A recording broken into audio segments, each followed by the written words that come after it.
this new season of Real Housewives of Atlanta, I'm really trying to give it a chance. I really didn't know what they was gonna do without Nene. You know, episode 1 was pretty much dry, but you know, we gonna try to get through this the best that we can. So we are introduced to Latoya here, and first thing I gotta say, Latoya Ali. They say she from YouTube or whatever, right? Latoya Forever, whatever it is. I gotta say this, whatever it is, wherever she came from, I know this. Number 1, she's pretty. Number 2, I'm loving her energy. I'm loving the spices she's bringing, and I truly believe that either she or Drew is truly gonna shake some shit up on this cast, because they have gotten way too comfortable with one another. And whenever you have a cast and crew that is too comfortable, the storyline gets boring, aka the last 6 seasons of Real Housewives of Atlanta.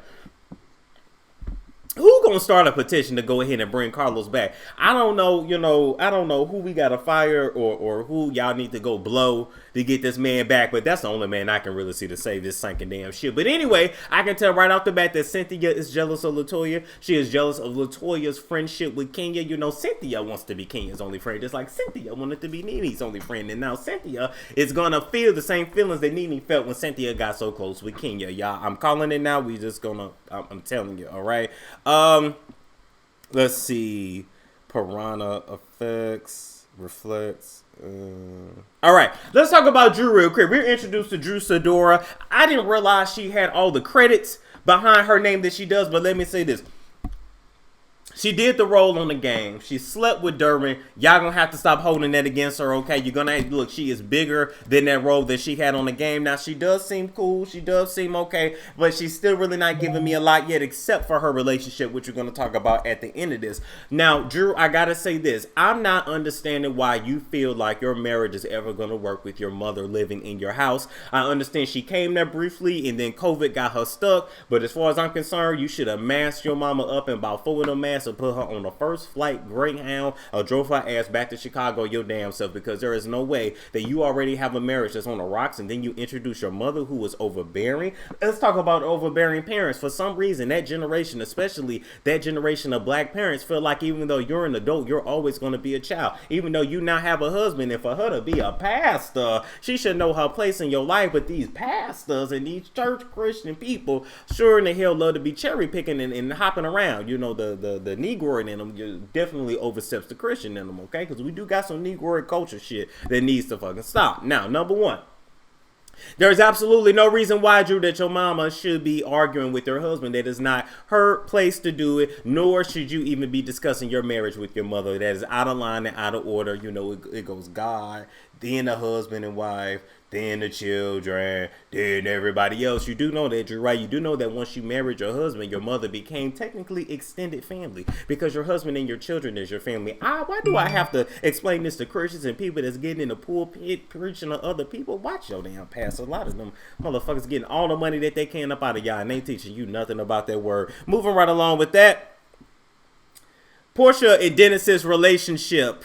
Are we surprised that it's not working? No. Are we surprised that Dennis can't be faithful? No, he never was. Are we surprised that a woman that all it took was some lasagna and some fried chicken to open up her legs, that her engagement shit wasn't gonna work out? Are we surprised that they moved so fast? This shit was never gonna work.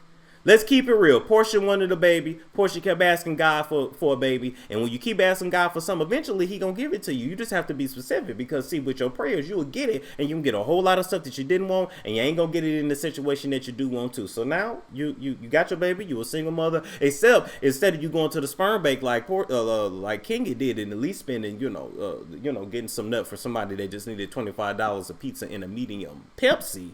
Now you got to deal with a baby daddy for the next 18 years. Good luck with that shit there. Latoya shades Drew and her hair. Latoya in the shade and Drew, I didn't really find it funny. I didn't find it classy. I didn't really find it exciting. I found it as somebody that is doing their best to get as much camera time as possible. You know, Latoya, you know, these producers tell these people before they come in these reality shows, okay, this is the role you're going to play. I need you to hype up this part of your personality. I need you to hype up that. There was nothing wrong with Drew's hair, in my opinion. And as far as I'm concerned, if you got fake hair in your head, how you gonna talk about her head? You know, Drew got a pet on her head, but you got yarn in yours. Like, what?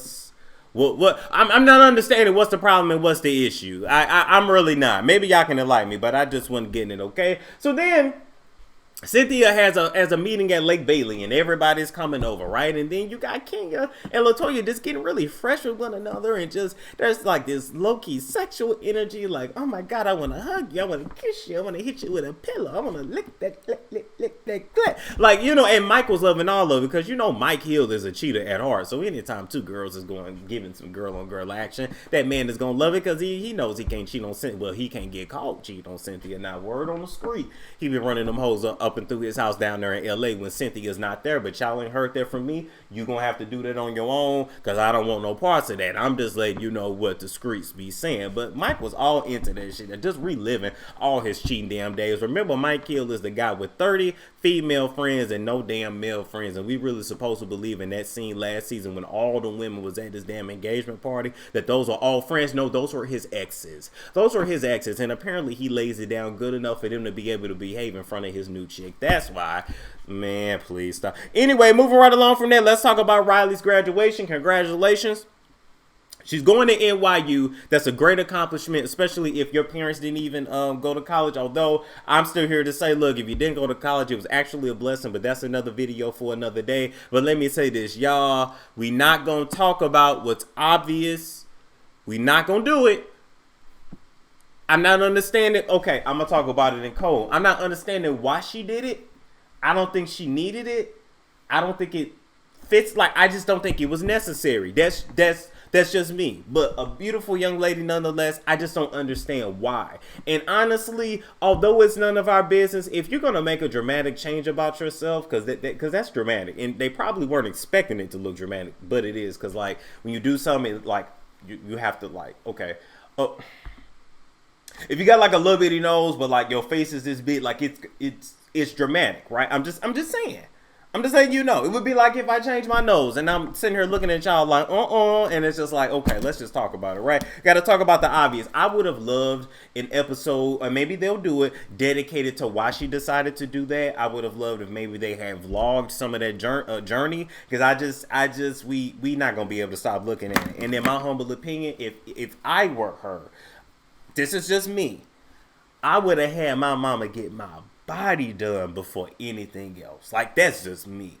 You going to NYU, you going to New York, the people that walk around everywhere, they thin, they talk like you. I would have been more on that tip versus this tip, because that she didn't have no damn big nose at all. But congratulations to her. I did feel some kind of way when Todd gave her that wad of money when he didn't want to give Kayla no money at all. And then I'm starting to think, I'm not understanding.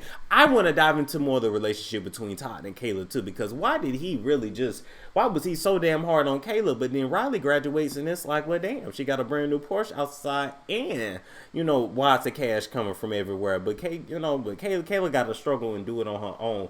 We need to talk about these men out here that treat their stepchildren better than their real children. There's something to that, and I feel like how a man treats his children is directly correlated to how he views the mother. And since he is not with Kayla's mother anymore, he ain't really gonna, really be that dad like he is to Riley. Y'all can correct me, but I just feel like some shit needs to change. All right, moving right along from that. Kenya flirting with Drew's man. She still has not learned from the Apollo and the Phaedra incident. Kenya still has not figured out why she gets all the bad karma back that she do. Stay away from people, men. Kenya. Now, Phaedra has some self-restraint. Drew may not. I don't know. She might wait till that damn foot heal, and then she might be ready to swing. So I'm just letting you know, Kenya, just step away. Just step away from people's men that is not your own. Let's talk about what's a separation. Separation is when you're separated. You're currently trying to figure out what's going on with you and your spouse. But separation does not mean divorce. You are still married. And then we go into Drew and husband and their fight. So apparently Drew and her husband have been wanting to get a divorce for the longest, but they haven't. They don't really like living with each other, yet they still do. And he got into a fight with her and went to Tampa for 3 days and spent 20 minutes in our face trying to convince us that where he went in Tampa and what he was doing in Tampa and who he was doing in Tampa and who he was with in Tampa did not matter. It just, all that matters is he went for 3 days and came back. Like, nigga, you not Jesus. You didn't die at the cross and then die and then rise again or whatever. Like, no. We already know who and what you were doing, your other woman or women. But I truly believe for him to pick out a place like Tampa, like unless he's from Tampa, you gotta check that, sir. That's way too.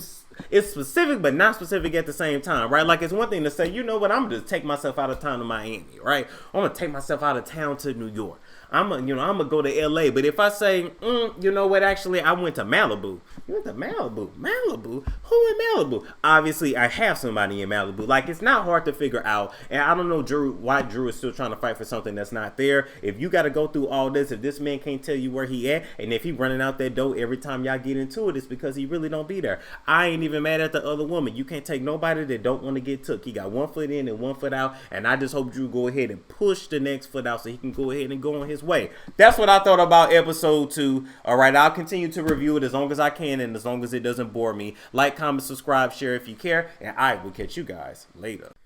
Embrace Pangea is a black-owned health and wellness brand that has solidified themselves as being able to take care of your yoni. But guess what? They do more than just service your yoni. Yes, as a matter of fact, Embrace Pangea has products to cover you from head to toe, inside and out. And in particular, let me tell you about a couple products that I personally use. Number 1 is the herbal tooth powder that is better than any toothpaste that you will get over the counter. It will get your teeth clean and help your teeth to maintain a natural white shade. And in addition to that, the advanced botanical mouthwash is something that we all should have in our medicine cabinet. Now, when you look at a bottle like this with 25 potent herbs like echinacea, golden cell, don't laugh at me if I mispronounced that, you know what I meant. We need these natural ingredients in our mouth rinses so that we can fight tooth decay, gingivitis, all of that plaque, halitosis, and overall poor oral hygiene. Okay, so if you want to get a good clearance when you go to the dentist, get you some Embrace Pangea. And in addition to that, make sure you use my code STORM to get 10% off your order and check out today.